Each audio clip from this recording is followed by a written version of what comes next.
There are stories that are not told aloud, but carried instead by places. They linger in the grain of old wood, in the curve of mountain paths, in the way moonlight rests a moment longer on certain fields before moving on.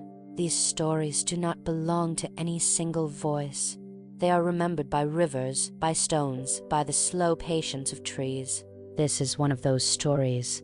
It comes from a time when the moon felt closer to the earth, not in distance, but in attention, when nights were darker, and the sky seemed to watch the world below with quiet curiosity.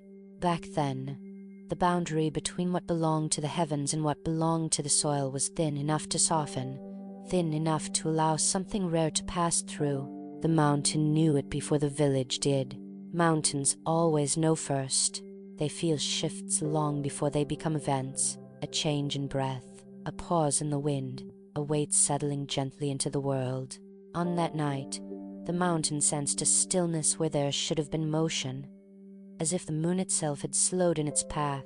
Below, bamboo groves whispered as they always had, their hollow stalks singing softly to the air. Villages slept, rivers moved without thought. Nothing looked different, and yet the night carried a quiet expectation, the feeling that something somewhere was about to arrive, not with force, not with light that burned, but with gentleness. This is not the story of a miracle announced by thunder or fire. It is the story of something small entering the world quietly, as though careful not to disturb it, a presence that did not demand reverence, but would one day reshape the way people remembered beauty, longing, and farewell. The moon, pale and unadorned, watched the earth with an attention it had not felt in centuries. It did not shine brighter. It did not change its face. It simply lingered. And in that lingering, something was released. What came to earth did not arrive as royalty, nor as a deity, nor as a lesson meant to be understood. It arrived as potential, as a life that would grow among humans, learn their seasons, and come to know the quiet weight of being loved by a world that could never truly keep her.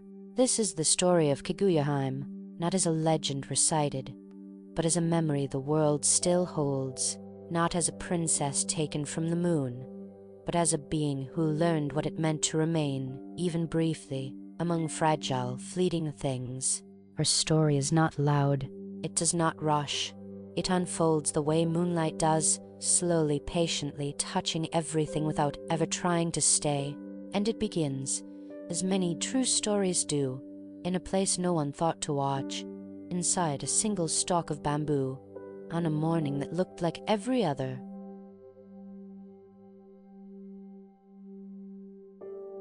Long before the village learned its own name, before paths were worn smooth by footsteps and lanterns became familiar companions tonight, there was a bamboo grove at the foot of the mountain. It was not large, it was not sacred, it was simply there. The stalks rose straight and patient from the earth, their pale green bodies catching light in a way that felt almost deliberate. Wind passed through them easily, producing a sound that was neither voice nor song, but something older, a quiet agreement between sky and ground. The mountain watched over the grove without judgment. So did the moon. Each morning, as mist lifted slowly from the valley, the bamboo reflected the soft light of dawn. Dew clung to the leaves, trembling briefly before falling back to earth. Birds nested high above, unaware that they rested in a place that would one day be remembered. Nothing about the grove suggested destiny. That is why it was chosen. On a morning like any other, cool, pale, unremarkable, one stalk of bamboo began to glow. Not brightly, not suddenly. It was the kind of glow that could be missed if one did not pause. A warmth within the hollow stem, as though light itself had decided to rest there after a long journey. The glow did not spread. It did not pulse. It simply remained. When the old bamboo cutter arrived later that morning, his step slow and measured, the grove greeted him as it always had. The wind moved through the leaves. The mountain stood silent. The moon, though no longer visible, left behind its faint impression in the air. He worked carefully, cutting stalks one by one, his blades singing softly against the bamboo. Each stalk fell with a muted sound, returning itself to the earth without complaint. Then he saw it. The glowing bamboo did not resist the blade. When cut, it did not bleed sap or splinter unevenly. Instead, it opened gently, like a vessel that had been waiting. Inside was light, and within that light, something smaller, something whole. The old man did not speak. He did not step back. He only breathed in, slowly, as though afraid the moment might scatter if startled. The light dimmed just enough to reveal a child. She was small, no larger than a newborn, yet there was nothing fragile about her presence. She did not cry. She did not reach. She simply lay there, wrapped in a softness that felt more like moonlight than cloth. The bamboo cutter lifted her without hesitation. In his hands, the glow faded completely, as though its purpose had been fulfilled. The stalk became ordinary again, empty, pale, indistinguishable from the rest. The grove exhaled. The wind passed through once more, carrying the same familiar sound. Birds stirred. Dew fell. The morning continued. Yet something had changed. As a man walked back toward the village, the mountain watched more closely than before. The path beneath his feet felt warmer. The air around the child seemed to bend, subtly, as if making space for her. She did not open her eyes. And yet, the world behaved as though she were watching. Flowers along the path lifted slightly. Insects quieted when he passed. Even the sound of his steps softened, as though the earth itself wished not to wake her. By the time he reached his home, the light had vanished entirely. What remained was only a child, impossibly calm, breathing gently, her skin pale as morning mist. The old man's wife looked upon her and felt no fear. There was no question in her mind of where the child came from or why. Some truths do not announce themselves. They simply settle into the heart, unquestioned. They named her nothing at first. Names, after all, belong to those who intend to stay. As the sun climbed higher, the bamboo grove returned to its quiet routine. The stalk that once glowed stood indistinguishable among the others. But deep within its hollow something lingered, not light, but memory. And high above, though unseen, the moon paused in its endless passage. For the first time in a very long while, it waited. The child grew without urgency. Days passed, then weeks, marked not by milestones but by subtle changes that settled gently into the household.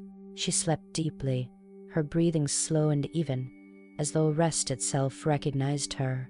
When she woke, her eyes opened calmly, taking in the world without surprise. They named her Kaguya. The name felt right the moment it was spoken, like a sound that had always existed and simply waited to be remembered. She did not respond to it at first, nor did she turn her head when called. And yet, over time, the name seemed to shape itself around her presence, as though it belonged not to her identity, but to the light she carried. She did not cry. This was the first thing the villagers noticed when word of the child spread. Babies cried. It was how they announced their arrival into a world that was too loud, too cold, too bright. But Kaguya lay quietly, her small hands resting at her sides, her gaze steady. When she was hungry, the air in the room shifted. When she was tired, the house grew still. It was not that she demanded attention, it was that the world around her adjusted without being asked. As months passed, her growth unfolded at a pace that felt slightly out of step with time. She did not age unnaturally fast, nor did she remain unchanged. Instead, she moved through her early years as though guided by a different measure, one not counted in days or seasons, but in awareness. By the time she could walk, she already understood how to move without sound. Her footsteps were light, careful, never startling. Animals did not shy away from her. Birds lingered longer when she passed. Even insects seemed reluctant to leave her presence. The old bamboo cutter watched these things quietly. He did not speak of them. Some observations, he understood, became truer when left untouched by words. At night, when the moon rose above the mountain, Kaguya would sit near the doorway and look upward. She did not reach for it. She did not smile. She simply watched, her expression calm, her eyes reflecting a familiarity she could not yet name. The moonlight responded. It pooled softly around her, tracing her outline, settling on her hair like frost. Shadows bent subtly away, as though unsure how to exist beside her. The world did not change, but it behaved more gently in her presence. As she grew older, her beauty became impossible to ignore, not the kind that startled, nor the kind that demanded admiration. It was quieter than that, a clarity, a stillness that drew the eye without asking for it. People who saw her found themselves pausing, forgetting for a moment what they had come to do. Some felt comfort, some felt unease. Kaguya noticed none of it. She moved through her days with a softness that made even routine actions feel deliberate, carrying water, sweeping leaves, sitting beside the hearth as embers faded into ash. Everything she touched seemed slow, as though time itself had grown curious. And yet, there was a distance in her. Not coldness, never that, but a sense that part of her attention was always elsewhere, listening for something beyond the edges of the village. When winter came, she watched the snowfall with quiet intensity. When spring returned, she lingered beneath blooming branches, petals settling in her hair without being brushed away. She learned the names of plants, the patterns of clouds, the way shadows shifted as the sun moved. She learned the world, but she did not belong to it. This realization did not come to her suddenly. It arrived slowly, like moonrise, gradual, inevitable. She began to feel it in the moments when laughter passed her by without quite touching her, in the way time pressed forward for others, while she remained unchanged within. At night, she dreamed of silver landscapes, wide plains without horizon, structures built of light rather than stone, a silence so complete it felt like home. When she woke, those dreams faded, leaving only a sense of longing without direction. She did not speak of them. She simply carried them, the way the moon carries its unseen face. The villagers spoke of her often now, some with admiration, some with quiet concern. They said she was too beautiful, too calm, too untouched by the ordinary weight of living. They were not wrong. Kaguya was not made for permanence. She was a pause, a moment of stillness borrowed by the world, and far above, the moon continued its slow passage, watching, waiting, remembering something it had not yet reclaimed.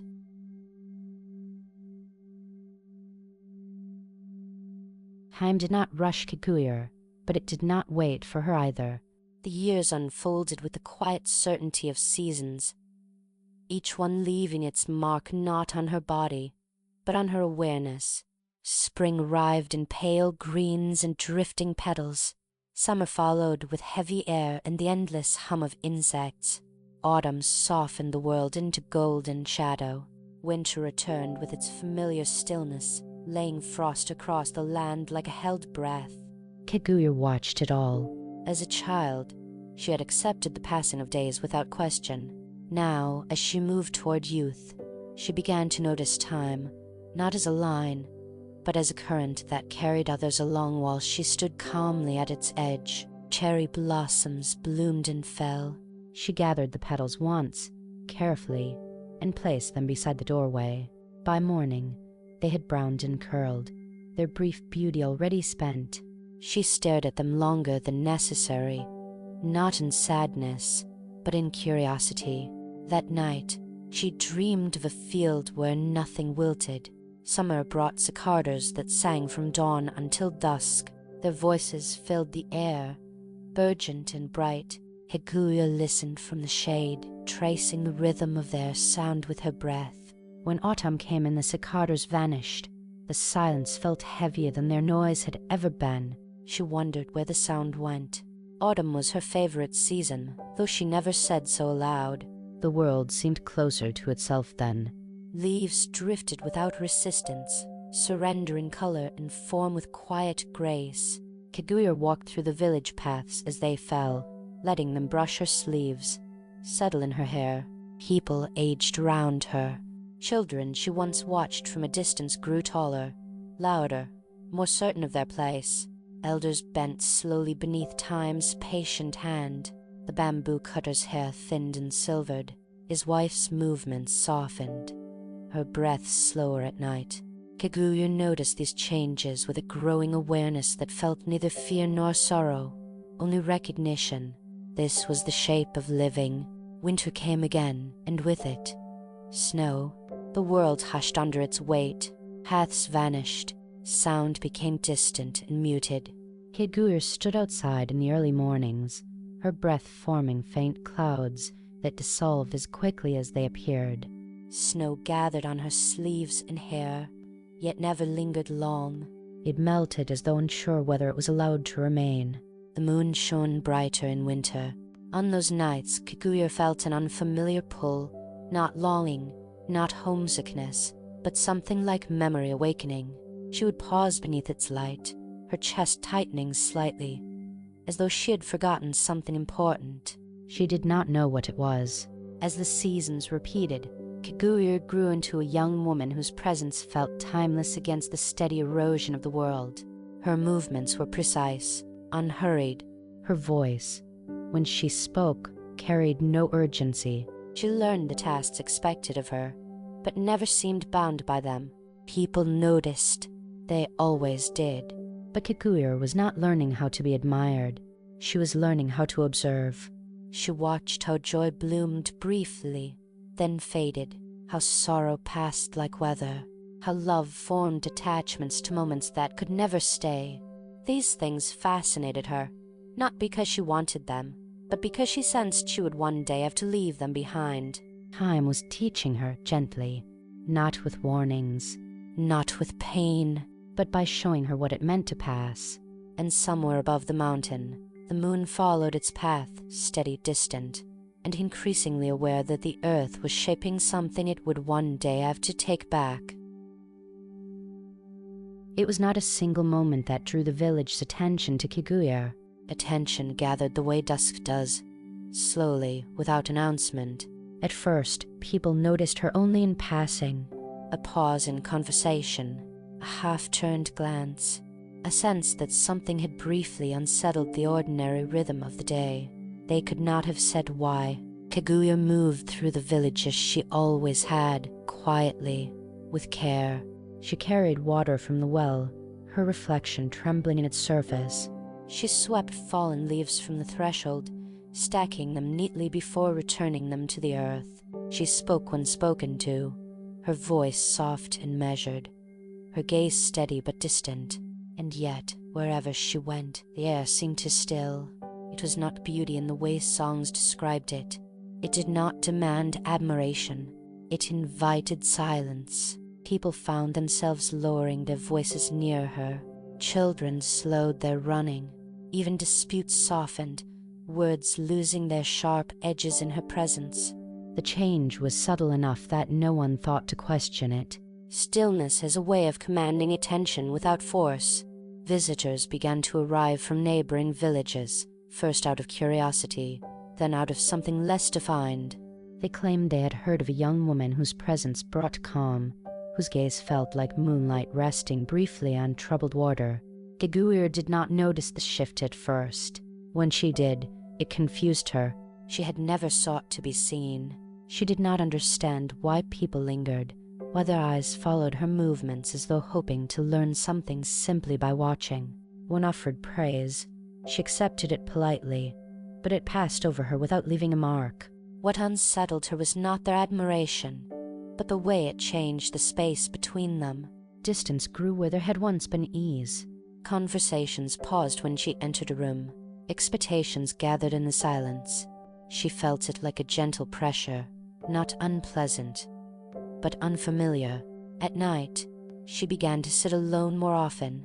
From the edge of the village, she watched lanterns flicker behind paper screens. Laughter rose and fell, carrying warmth and weight. She listened without envy, without longing, only with a quiet understanding that these moments belonged to others in a way they never could to her. The moon became her companion. She did not pray to it. She did not ask questions. She simply sat beneath its light and allowed its presence to settle over her. In those moments, her thoughts grew distant, her breath slow. She began to feel something new then, a gentle heaviness, not sorrow, not fear, responsibility.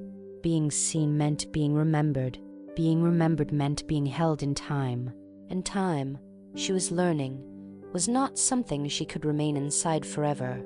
Dreams returned more frequently now. She dreamed of long corridors bathed in silver light, of figures moving without sound, of a world where stillness was not an interruption but a state of being. She dreamed of watching the earth from far above, its rivers like threads of light, its mountains like resting giants.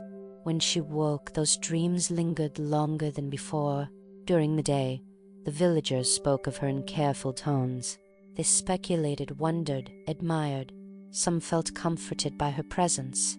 Others felt unsettled, sensing that her calm was not something learned, but something remembered. The bamboo cutter noticed these changes with quiet concern. He saw the way people looked at her now, not as a neighbor's child, but as something set apart. He worried, though he could not have explained why. Some things, he knew, could not remain untouched once the world decided to name them. Kaguya, sensing the shift, withdrew slightly. She still fulfilled her duties. She still moved through the days with care, but her gaze often lifted toward the mountain, toward the sky beyond it. The moon, always patient, waited there, unchanged, unhurried. She did not yet know what it meant, only that the world was beginning to look at her not as someone who lived among them, but as something passing through. And in that quiet realization, the first weight of farewell began to settle gently, almost kindly, into her heart.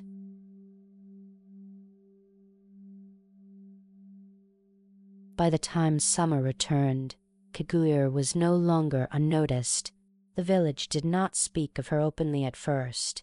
Instead, her name moved quietly from one household to another, from one passing comment to the next. It traveled without urgency, carried by pauses and lowered voices rather than words.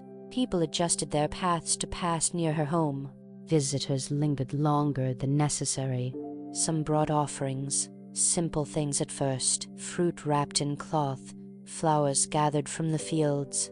They left them without explanation, as though unsure whether gratitude or apology was required. Kaguya accepted these gestures with calm courtesy. She thanked those who stood before her, bowed when expected, and returned to her tasks. But inside, she felt a growing dissonance, a sense that her presence was being shaped by others into something she had never chosen. To be watched was different from being known. She felt it when she walked through the village and conversations paused mid-sentence, when laughter softened, as though afraid to break something fragile, when people looked to her not for guidance, but for reassurance they could not name. This attention carried weight. Kaguya began to measure her movements more carefully. She sat straighter. She spoke less. She felt a responsibility she could not trace to any single action, only to the expectations gathering around her like unseen hands. At night, she walked beyond the village, toward the fields in the edge of the forest. There, under open sky, the world felt less demanding. The wind did not expect her to be anything. The earth did not ask her to remain. The moon rose higher each night. Its light felt closer now, more attentive. When Kaguya stood beneath it, she sensed a quiet recognition, not from the moon itself, but from within her, as though something old stirred when its light touched her skin. She did not resist the feeling. She simply noticed it, the way one notices the tide pulling gently at the shore. The villagers began to interpret her stillness in their own ways. Some believed she was blessed. Others believed she was protected by unseen forces. A few whispered that she was not entirely human, though none said this aloud where she might hear. Stories formed at the edges of truth. They spoke of her beauty as though it were a sign. They spoke of her calm as though it were a promise. And with each retelling, Kaguya felt herself slipping further from the ordinary life she had observed with such care. She wondered, quietly, What would happen when admiration turned into demand? The bamboo cutter saw the shift clearly now. He noticed the way Kaguya lingered less in the village, how she watched the sky more than the ground. He sensed that the world was pressing upon her in ways she did not yet understand. One evening, as the sun lowered and shadows stretched long across the fields, he watched her walk toward the mountain path alone. He felt an unease settle in his chest. Not fear, but anticipation, as though something inevitable had begun to move. Kaguya reached the place where the village ended and paused. Behind her, lanterns were being lit. Ahead, the forest waited in quiet shadow. Above, the moon watched, steady, unblinking. She stood between them, feeling the pull of all three. For the first time, she did not feel only curiosity. She felt the beginning of weight, the kind that comes from being held in too many minds at once. And as the night deepened, the village continued to watch, unaware that the story they were shaping had already begun to lean toward its turning point. The moon had always been there. Kaguya had watched it rise since childhood, had traced its path across the sky without question. It marked time without asking to be noticed, changing shape yet remaining itself. She had accepted it as one accepts the horizon, distant, constant, unremarkable. But now, as the village's attention grew heavier, the moon began to feel different. It was no longer simply something she looked at. It was something that looked back. She noticed it first on a clear night, when the air was cool and the stars sharp against the dark. She stood alone at the edge of the fields, the earth beneath her feet still warm from the day. The moon hung low, pale and steady, its light spreading gently across the land. As its glow touched her, a quiet recognition stirred. Not a memory. Not yet. Something closer to alignment, like two things long separated finding themselves on the same path again. Her breath slowed. Her thoughts softened. The weight she carried from the village loosened slightly, as though the moonlight itself had lifted it from her shoulders. In that light, she felt less observed and more understood. From then on, she sought the moon without intention. She found herself stepping outside at night, pausing in her work, lifting her gaze without knowing why. Each time the moon greeted her the same way, unchanged, patient, waiting. Dreams deepened. They no longer felt like fragments, but like places she had once known. She dreamed of vast stillness, of ground that shimmered faintly beneath her feet, of structures that seemed grown rather than built. She dreamed of silence that did not feel empty, but complete. In these dreams, she was not alone. She sensed presences around her, not watching, not judging, simply there. They felt familiar in a way the village never had, as though she had once belonged among them before learning what belonging meant. When she woke, the dreams faded slowly, leaving behind a clarity that unsettled her. During the day, the world felt louder. People's voices pressed against her thoughts. Their expectations lingered like echoes. Even kindness began to feel heavy, shaped by hope she could not fulfill. The moon, by contrast, asked nothing. Kaguya began to understand something without fully naming it. The moon did not admire her. It did not project meaning onto her presence. It recognized her quietly, without attachment. This difference mattered. One evening, as clouds drifted across the sky and briefly veiled the moon, she felt an unexpected ache. When the light returned, the ache eased, replaced by a calm that felt older than her life on Earth. She placed a hand over her chest and wondered, for the first time, whether the feeling she carried, that distance she could never quite close, had a source. Not in the village, not in the mountain, but above. The bamboo cutter noticed her restlessness. He saw her pause at doorways, her gaze lifting skyward. He sensed that something was calling to her, though he could not hear it himself. He worried, but knew better than to interfere with what had no clear shape. Some things, he understood, must be recognized before they can be resisted. As the moon reached its fullness, Kaguya felt a quiet certainty settle within her. She did not yet know where she came from. She did not yet know why she was here. But she understood this much: the moon was not simply watching her, it was remembering her. and as that realization took root, the space between her and the world she lived in grew just a little wider, not in sorrow, but in preparation.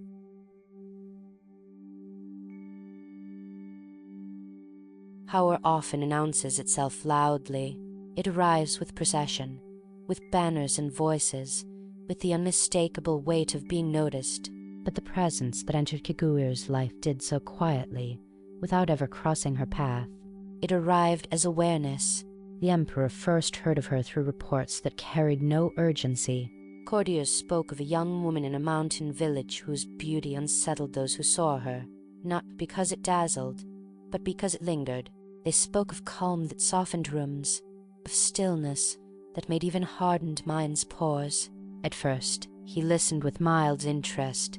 Such stories reached the court often, shaped by exaggeration and longing. But this one returned again and again, unchanged. Each telling carried the same tone. Careful, subdued, almost reverent. That consistency intrigued him. He did not summon her. He did not send messengers. Instead, he began to watch from a distance. He ordered paintings commissioned of landscapes near her village. He requested poems describing moonlight over bamboo groves. He listened as travelers spoke of the way the air itself seemed altered near her home. In this way, Kaguya became present in his thoughts without ever standing before him, and Kaguya, though unaware of his attention at first, felt the shift. It was subtle, a faint pressure, like the sensation of being observed from far away. Not threatening, not invasive, but undeniably present. She felt it during quiet moments, when the moonlight rested heavy on the earth and the village slept. She did not know its source, only that it was different from the villagers' gaze. This attention did not seek reassurance. It did not soften in her presence. It simply considered her, as one might consider something rare and fragile, weighing its place in the world. The idea unsettled her. For the first time, she felt the boundary between herself and the wider world begin to strain. Until now, the village had been enough, a contained space, familiar and finite. But this distant awareness reminded her that the world beyond was vast, and not all of it was gentle. The moon as ever watched. Its light fell the same way it always had, untroubled by power or curiosity. Beneath it, Kaguya found relief. The pressure she felt eased slightly when she stood in its glow, as though it shielded her from being defined by others. The bamboo cutter noticed her quiet tension. He saw the way she lingered beneath the night sky, how her gaze followed the moon's path with growing intensity. He sensed a presence encircling her life that he could not touch, something larger than the village, larger even than the mountain. And yet, nothing happened. No envoy arrived. No command was given. The Emperor remained distant, his interest contained, restrained by an intuition he did not yet understand. He felt that to approach her directly would alter something irreversibly.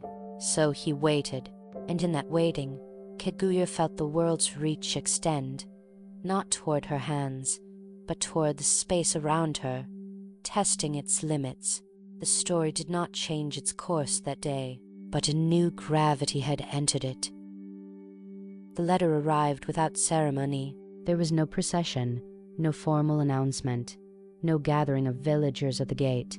A single messenger passed through the mountain path at dusk, his steps careful, his presence brief. He left the letter with the bamboo cutter bowed once, and departed before night fully settled. The paper was fine, the ink steady, the seal unbroken. The bamboo cutter held it for a long time before opening it, sensing its importance without yet understanding why. When he finally read it, he felt neither pride nor fear, only a quiet heaviness, like the weight of something that could not be refused without consequence.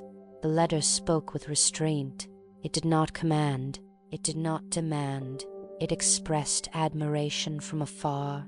It acknowledged Kaguya's presence as something rare, something worthy of notice. It extended an invitation, not urgent, not insistent, but clear in its intention. Kaguya listened as the letter was read aloud. She did not interrupt. She did not react immediately. She simply absorbed the words as she absorbed everything else calmly, attentively, without resistance. When the reading ended, silence settled between them. The letter offered her protection. It offered her permanence. It offered her a place within the world that sought to hold her, and for the first time, Kaguya understood something essential. This was not love as the villagers felt it. This was not curiosity or reverence. This was attachment. The letter asked nothing of her directly, yet it carried an unspoken expectation that she could be gathered, placed, preserved, that her stillness could be kept within walls, her presence shaped into something enduring. She felt no resentment toward the Emperor. His attention was sincere, careful, even respectful. But sincerity did not soften the truth of what the letter represented. Earth, through him, was reaching for her. That night, Kaguya did not answer. She took the letter with her and walked beyond the village, toward the fields where the ground opened wide beneath the sky. The moon was nearly full, its light steady and unblinking. She unfolded the paper and let the moonlight wash over it. The ink did not glow. The words did not change. But as she held it, she felt the difference between being seen and being held. The villagers had watched her and wondered. The Emperor wished to keep her. Neither intent was cruel, neither was wrong. And yet, neither felt possible. Kaguya folded the letter carefully and placed it beside her. She did not tear it. She did not reject it with anger. She allowed it to exist, unanswered, as some things must. In that moment, she understood love in a new way, not as possession, not as permanence, but as recognition without demand. The moon, pale and distant, seemed to approve. When she returned home, she handed the letter back to the bamboo cutter without explanation. He did not ask for one. Some decisions, he knew, did not require defense. Days passed. No reply was sent. No second letter followed. The Emperor received her silence and accepted it without protest, as though he, too, sensed that pressing further would only diminish what he admired. And in that absence of response, something important settled into place. Kaguya felt lighter. Not relieved, but clarified. She understood now that even the gentlest attempt to hold her would one day turn into sorrow, that her presence on earth was not meant to be fixed, no matter how kindly the request. The moon rose again that night, its light cool and familiar. Kaguya stood beneath it, her thoughts quiet, her heart steady. She did not feel torn between worlds. She felt, instead, that she was being prepared.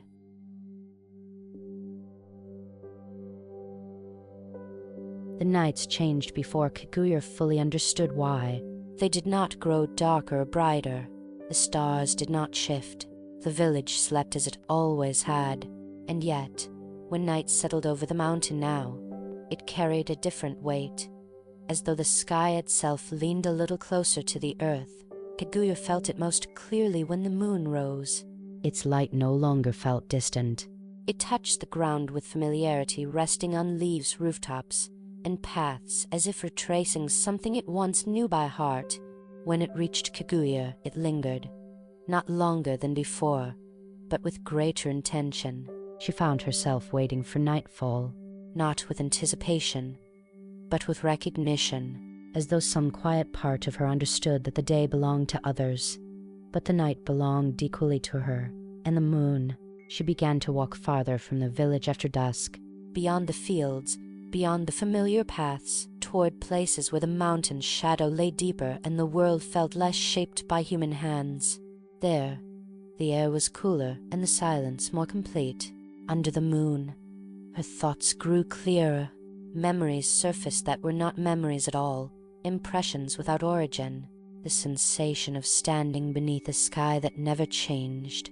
The feeling of light without warmth, of distance without loneliness. These impressions did not arrive with images or names.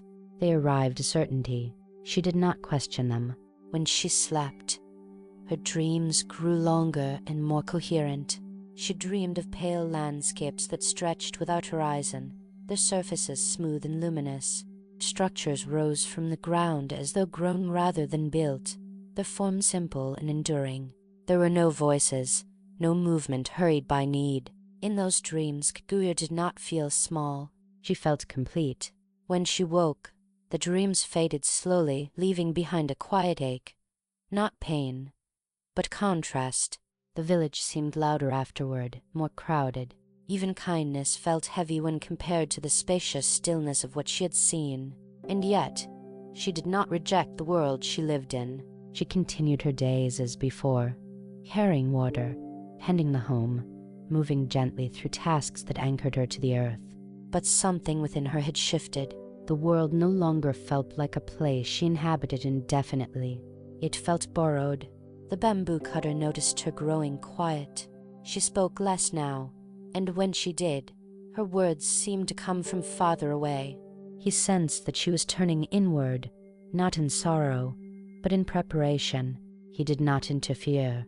Some journeys, he understood, could not be delayed by concern. On one clear night, when the moon was nearly full, Kaguya stood alone at the edge of the mountain path. The light bathed her completely, outlining her figure in silver. For a moment, the boundary between her and the sky seemed to blur, as though the air itself had forgotten where one ended and the other began. She placed a hand against her chest. Her heartbeat was steady, calm. But beneath it, something else stirred, a pull that felt neither urgent nor forceful, only inevitable. The moon did not call her by name. It did not summon her. It simply remained where it had always been. And Kaguya understood quietly that distance did not mean separation, that the moon had never left her. It had only waited until she was ready to remember it. She lowered her hand and breathed in the night. For the first time, the thought of leaving did not frighten her. It felt like returning. Kaguya did not announce her understanding.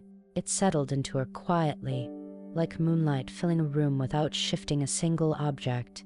There was no moment of revelation, no sudden certainty that demanded to be spoken aloud. Instead, the truth made itself known through contrast, in the way the world felt both intimate and distant at once. She belonged everywhere. She could walk through the village and feel its rhythms without effort. She understood its seasons, its silences, its unspoken rules. She knew where the earth softened after rain, which paths caught the morning light, which corners of the night stayed warm longest. And yet, she belonged nowhere fully. This realization did not wound her. It softened her. She began to see the village as something precious precisely because it could not keep her. Each sound, each small ritual, the lighting of lanterns, the folding of cloth, the sweeping of thresholds carried a clarity it had not held before. Nothing felt wasted. Nothing felt endless. The bamboo grove glowed faintly at dawn now, though no one spoke of it. The light was subtle, easy to dismiss as reflection or mist. But Kaguya noticed it. She recognized it as a sign not of magic, but of alignment, a quiet echo of something returning to itself. Her dreams no longer left her restless. They carried her gently through spaces of silver and stillness, then returned her just as gently to the earth. She woke without confusion, without longing. The boundary between the two worlds felt clear now, no longer strained. At night, she stood beneath the moon and felt neither pulled nor held. She felt acknowledged. The bamboo cutter sensed the change. Kaguya moved with a new steadiness, as though a decision had been made somewhere deep within her that no longer required deliberation. Her presence felt lighter, more transparent, as though she were already learning how to let go without leaving. He did not ask her questions. Some answers, he knew, were not meant to be shaped into words. The villagers, unaware of what had shifted, continued their lives. They spoke of her less now, as though the intensity of their attention had faded naturally. They still admired her, still felt comfort in her presence, but the urgency had softened. It was as if the world itself had begun to loosen its grip. Kaguya understood then that belonging everywhere meant carrying responsibility nowhere. She was free to witness without holding, to love without possession, to remain without insisting on permanence. This knowledge brought her peace. She did not regret her time on earth. She did not resent what she would leave behind.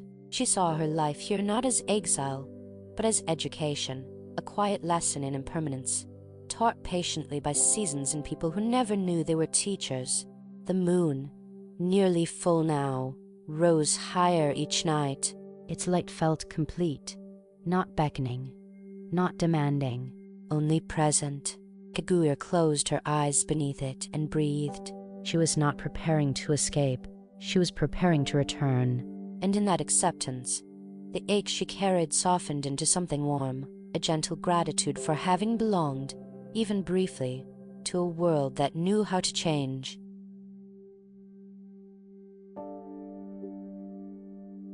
The change did not arrive as a sign. There were no sudden storms, no voices in the clouds, no trembling of the ground. The village slept as it always had, and the mountains stood unmoved. Yet beneath the ordinary rhythm of the world, something subtle shifted, as though the sky itself had taken a deeper breath and chosen to hold it. Kaguya felt it before she saw it. That evening, the air carried a faint tension, light but unmistakable, like the moment before snowfall when the world grows unusually quiet. Sound seemed to travel farther. Footsteps softened.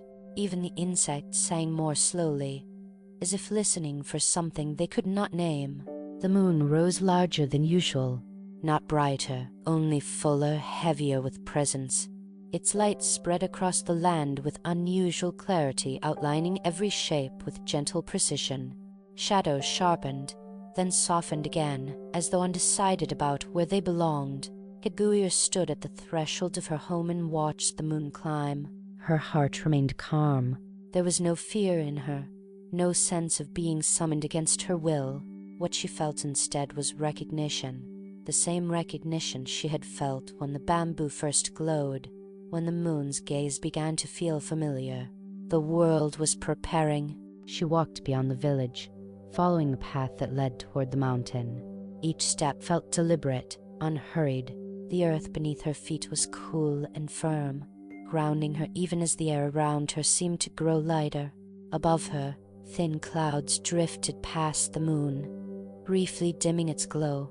When they cleared, the light returned unchanged, patient, steady, waiting. Kaguya paused near the bamboo grove. The stalks stood tall and quiet, their leaves barely stirring. In the moonlight, their surfaces gleamed faintly, reflecting a pale silver sheen. For a moment, she imagined she could see the echo of that first light within them, the place where her life on earth had begun. She placed her hand against one of the stalks. It was cool to the touch, solid, real. The grove did not glow this time. It did not need to. Its purpose had already been fulfilled. What remained was memory held gently, without insistence. From the village below, lanterns flickered as people settled into sleep. Somewhere, a door slid shut. A voice faded into silence. Life continued, unaware that it was nearing a quiet turning point. Kaguya felt no urge to announce what was coming. Some farewells, she understood, were meant to unfold without spectacle. The world did not need warning. It would adapt, as it always had. As the night deepened, the air began to change again. It grew clearer, thinner, as though the space between earth and sky had stretched slightly, making room for something to pass. Kaguya lifted her gaze and felt a calm certainty settle within her. The return would not be forced. No one would come to take her. No command would be given. The sky was simply opening. She breathed slowly, matching her breath to the quiet rhythm of the night. The moon, now high above, cast its light evenly across her path. It did not pull her forward. It waited. And Kaguya, standing between the village and the mountain, understood that the moment she had been moving toward all along was no longer distant. It was arriving, gently, inevitably, carried on the same stillness. The first sign was not sight but stillness. The air above the mountain settled into a silence so complete it felt deliberate, as though the night itself had chosen to listen. Even the wind paused, suspended between breaths. The moon's light spread evenly across the land, unbroken, without shimmer or glare. Kaguya stood beneath it, unmoving. She felt no urgency. No need to step forward or retreat. The ground beneath her feet remained solid, familiar, holding her as it always had. And yet, above her, the sky seemed to widen, not opening like a door, but unfolding like a remembered thought. Then the light changed. It did not descend. It did not strike the earth. It settled. A softness gathered around her, pale and luminous, neither warm nor cold. It wrapped itself gently through the air, shaping space rather than occupying it. Within that glow, forms began to take shape, not figures as humans understand them, but presences defined by intention rather than body. They did not speak. They did not look upon her with judgment or command. They waited. Kaguya recognized them without memory. Their presence felt familiar in the way the moon felt familiar, distant yet aligned, untouched by time. She sensed that they had always existed alongside her, just beyond the reach of her earthly awareness. They carried no chains. They carried no urgency. What they offered was completion. The light around her thickened slightly, brushing against her sleeves, her hair, her skin. It felt like wearing memory itself, robes woven not of fabric, but of recognition. As it touched her, fragments of her earthly life stirred gently, then began to loosen, not erased, not rejected, simply released. She felt the weight of being watched fade. The quiet pressure of expectation lifted. The countless impressions she had gathered, admiration, curiosity, longing, dissolved like mist warmed by dawn. What remained was clarity. Kaguya did not turn back toward the village. Not because she did not care, but because she no longer needed to look in order to remember. The earth was already within her, its seasons, its silences, its fleeting beauty held gently, without resistance. The bamboo cutter slept beneath his roof, unaware that the moment had arrived. The villagers dreamed of ordinary things, of fields, of rain, of the quiet passing of days. Life continued unbroken. The world was not losing her. It was releasing her. The presences waited patient as ever.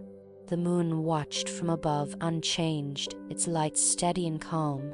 Kaguya felt herself growing lighter, not lifting from the ground, but loosening from the idea of staying. She took one final breath of the night air. It filled her completely. And then, without sound, without motion, the space around her shifted. The mountain remained. The path remained. The earth held steady.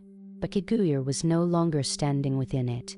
The light folded inward, carrying her not upward, but away, into a place where distance had no meaning, where memory did not fade, and where stillness was not an absence, but a state of being. The moon shone on. Below, the bamboo grove stood quiet, its leaves stirring once as if in acknowledgement. The night resumed its gentle rhythm. Crickets sang again. The wind moved softly through the trees. Nothing had been broken. Something had been completed.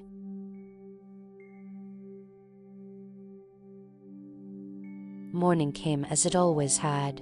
Mist lifted slowly from the valley. Birds stirred among the trees. The mountain accepted the light without comment. To anyone watching from afar, the world appeared unchanged, and yet something subtle had shifted. The bamboo grove stood quieter than usual, its leaves barely moving even when the breeze returned. Dew clung longer to the stalks, catching the early light in a way that felt deliberate, as though the grove itself were remembering something it could not name. The bamboo cutter woke with an unfamiliar calm. He did not know what had happened. No dream lingered to explain it. No sound had disturbed his sleep. But when he stepped outside and looked toward the mountain, a certainty settled in his chest, gentle, steady, undeniable. Kaguya was gone. He felt no panic, no sharp grief, only a deep, quiet knowing like the end of a long-held breath. He walked the path she had taken so many times, past the fields and toward the grove. The ground was cool beneath his feet. The air smelled clean, untouched by urgency. When he reached the bamboo, He placed his hand against one of the stalks and stood there for a long while. Nothing glowed, nothing moved, and yet the place felt complete. The villagers noticed changes too, though they spoke of them carefully, uncertain whether they were real. The air seemed lighter. Disputes settled more quickly. Sleep came more easily, dreams gentler and less troubled. People began to say the mountain had grown kinder. Children played longer without quarrel.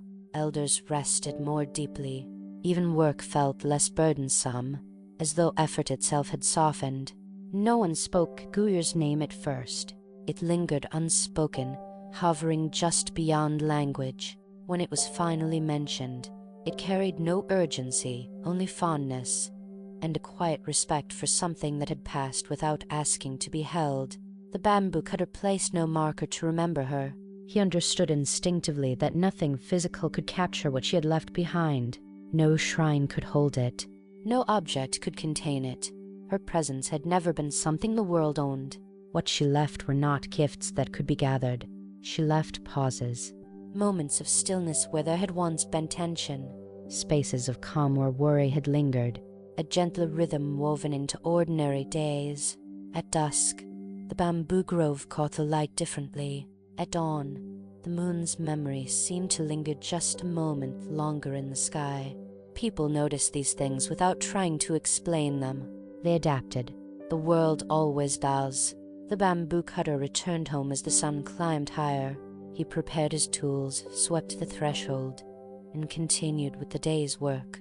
Life did not stop for loss that was not loss, and yet, in the quiet between movements, he felt gratitude.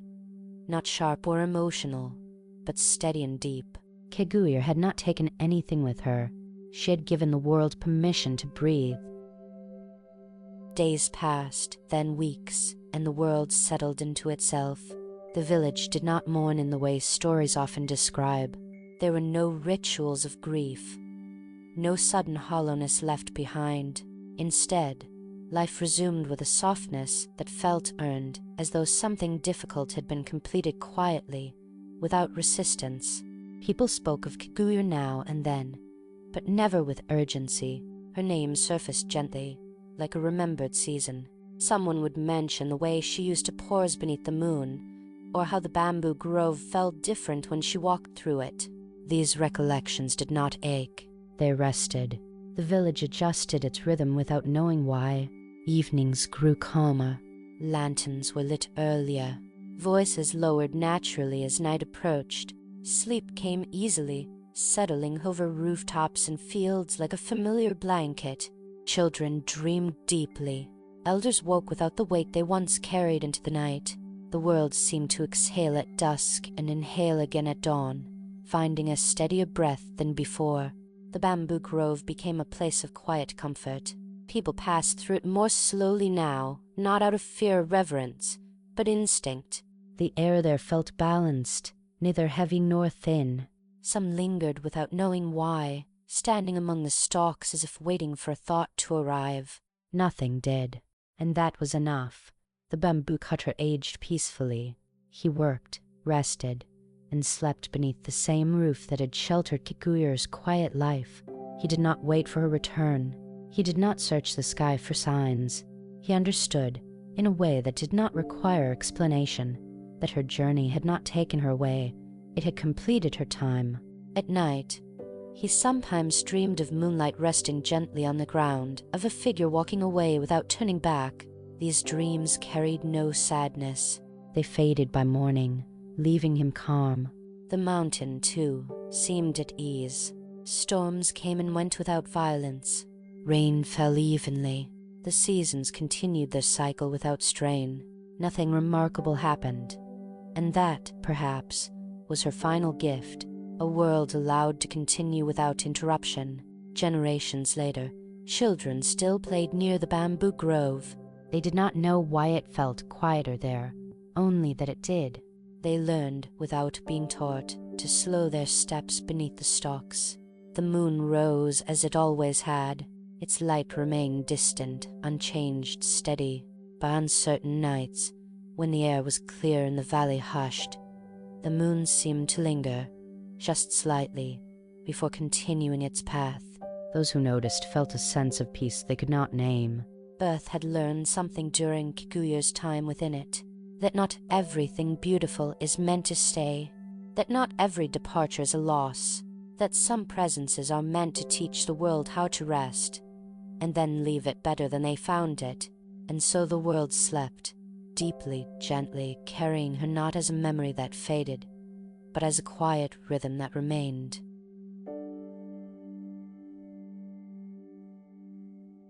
Time moved on without marking its steps. Years folded into decades, decades into something softer than memory. The village changed its shape gradually, roofs were repaired, paths widened, names forgotten and replaced. Children grew, left, returned with children of their own. Elders passed quietly, leaving behind empty rooms that soon filled again. Through it all, the mountain remained. So did the bamboo grove. It stood at the same place where earth met slope, neither claimed nor abandoned. The stalks rose and fell as generations passed, cut and regrown, yet the grove never thinned completely. Something about it resisted disappearance, not with force, but with quiet insistence. People who walked through it often slowed without knowing why.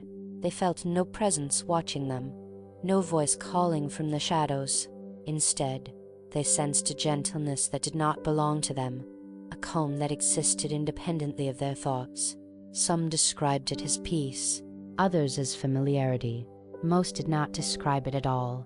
Stories of Kaguya shifted as they were retold. At first, she was remembered clearly, a young woman of unusual stillness, raised by the bamboo cutter, gone without farewell. Later, the details softened. She became a figure who appeared and vanished, a blessing that did not remain. Eventually, her name grew lighter. Children heard it in fragments, spoken by elders who smiled faintly and could no longer recall why. Scholars wrote it down once or twice, uncertain whether it belonged to legend or history, and then even that faded. Yet the quiet she left behind did not. On summer nights, the air near the grove cooled faster than elsewhere. On winter mornings, frost lingered there longer, tracing the bamboo in pale silver.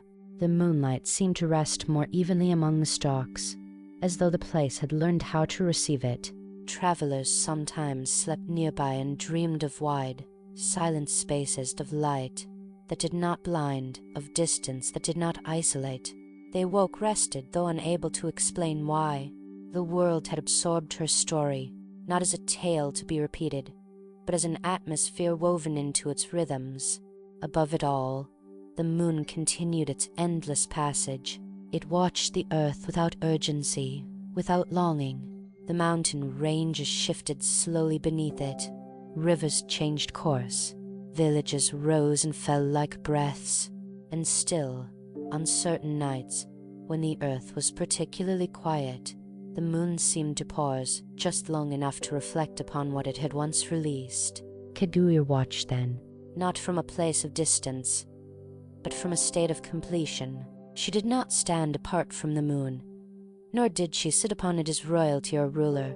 She existed within its stillness, aware of the world below without being drawn back into it. She saw the bamboo groves sway gently.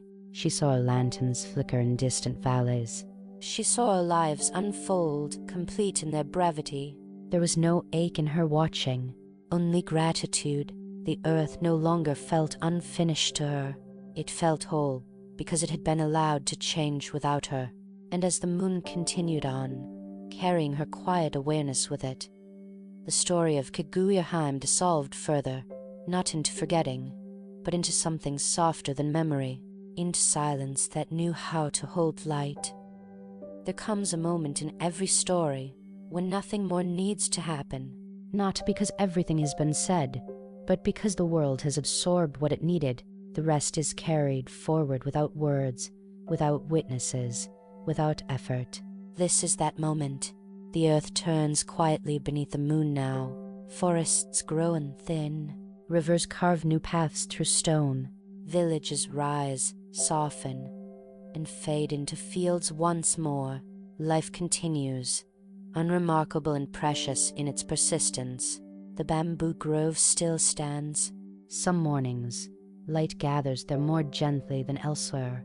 Some nights, the air settles deeper, as if the ground itself is resting. No one waits for anything to appear.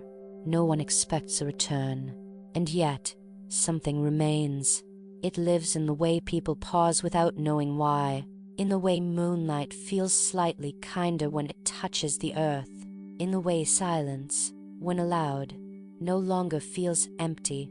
Kaguya watches, not as a figure looking down from above, but as awareness folded into the moon's quiet presence. She does not long for the earth. She does not regret leaving it behind. What she carries is complete. The memory of seasons, of impermanence learned gently, of beauty that did not need to be kept. The moon moves on, but now it moves differently. It lingers just a fraction longer over sleeping valleys. It rests its light more softly on mountains and water. It remembers the weight of gravity, the sound of wind through bamboo, the way time feels when it is allowed to pass. In this way, Kaguya never truly left the earth. She became part of the rhythm that guides it toward rest. When night deepens and the world grows quiet, when thoughts loosen and breath slows, that rhythm can still be felt. Steady, patient, forgiving. It asks nothing. It promises nothing. It simply remains. The story does not close with departure or return. It closes with balance restored, sky and earth moving in harmony, each holding what it learned from the other. The moon continues its path, the earth sleeps, and somewhere between light and silence, the memory of Kaguya-hime settles into the world, no longer a tale, no longer a name, but a calm that knows how to stay without holding on. The night grows still, the light softens, and the dream, having said all it needed to say, gently lets itself fade.